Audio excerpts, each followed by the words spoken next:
Assalamualaikum warahmatullahi wabarakatuh. Perkenalkan, nama saya Rifka Agung Bimantara, NPM 234111080 dari kelas Manajemen 23A. Di sini saya akan membahas tentang rencana dan tujuan organisasi. Adapun pengertian rencana dan tujuan organisasi ialah rencana dalam konteks organisasi merujuk pada pandangan masa depan yang diinginkan dan langkah-langkah yang akan diambil untuk mencapainya. Sementara tujuan organisasi adalah hasil akhir yang diharapkan dari upaya tersebut, mencakup pencapaian tertentu yang dicapai oleh organisasi dalam jangka waktu tertentu. Rencana membantu mengarahkan tindakan menuju pencapaian tujuan tersebut. Di sini juga ada sedikit pembahasan lagi. Rencana strategis menentukan visi dan misi organisasi, indikasi faktor internal dan eksternal yang mempengaruhi organisasi, merumuskan strategi jangka panjang untuk mencapai tujuan. Rencana operasional menetapkan langkah-langkah konkret untuk melaksanakan strategi, mengalokasikan sumber daya seperti anggaran, personil, dan teknologi, menetapkan tindakan harian, mingguan, dan bulanan. Rencana keuangan, proyeksi pendapatan dan pengeluaran, pengelolaan kas dan investasi, strategis pembiayaan untuk pertumbuhan atau proyek khusus. Tujuan organisasi ialah tujuan finansial, pencapaian laba yang spesifik, pertumbuhan pendapatan atau pangsa pasar, efisiensi biaya dan pengelolaan risiko keuangan. Tujuan operasional, peningkatan efisiensi operasional, kualitas produk atau layanan, inovasi dalam proses kerja. Tujuan pengembangan sumber daya manusia, pengembangan karyawan, peningkatan produktivitas tenaga kerja, peningkatan kepuasan dan retensi karyawan.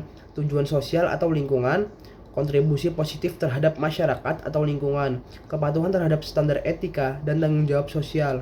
Tujuan pelanggan, kepuasan pelanggan, peningkatan pangsa pasar, peningkatan loyalitas kepada pelanggan. Terus selanjutnya tujuan inovasi, pengembangan produk baru, peningkatan proses inovatif, kepemimpinan dalam industri atau pasar tertentu. Setiap organisasi memiliki konteks dan kebutuhan yang berbeda, sehingga rencana dan tujuan mereka akan disesuaikan dengan karakteristik dan tujuan spesifik organisasi tersebut. Dan selanjutnya di sini saya akan menjelaskan tentang contoh menggunakan organisasi XYZ sebagai contohnya.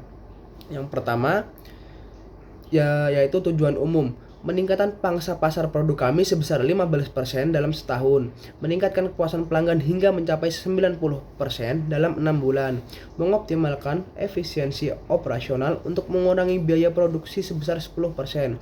Yang kedua, rencana strategis, melakukan riset pasar secara berkala untuk memahami tren dan kebutuhan pelanggan, mengembangkan kampanye pemasaran yang inovatif untuk meningkatkan kesadaran merek, menerapkan program pelatihan karyawan guna meningkatkan kualitas layanan pelanggan, mengimplementasikan teknologi baru untuk meningkatkan efisiensi produk, melakukan audit keuangan secara berkala untuk mengidentifikasi potensi penghematan. Yang ketiga, tujuan khusus, contoh pada departemen pemasaran, meningkatkan kehadiran online melalui sosial media dan kampanye digital, menyusun program loyalitas pelanggan untuk meningkatkan retensi, mengukur efektivitas kampanye pemasaran dengan menggunakan analisis data. Yang keempat, rencana taktis pemasaran, meluncurkan kampanye iklan online pada platform yang relevan, mengadakan acara peluncuran produk untuk menarik perhatian pelanggan, membangun kemitraan dengan influencer untuk meningkatkan visibilitas. Yang kelima, monitoring dan evaluasi, menyusun KPI yaitu Key Performance Indicators untuk setiap tujuan, melakukan evaluasi progres secara berkala, mengadakan pertemuan rutin untuk mengevaluasi, menyusun strategi tambahan. Dan itulah penjelasan dari saya. Jika ada kata-kata yang kurang berkenan mohon dimaafkan. Sekian dari saya. Wassalamualaikum warahmatullahi wabarakatuh.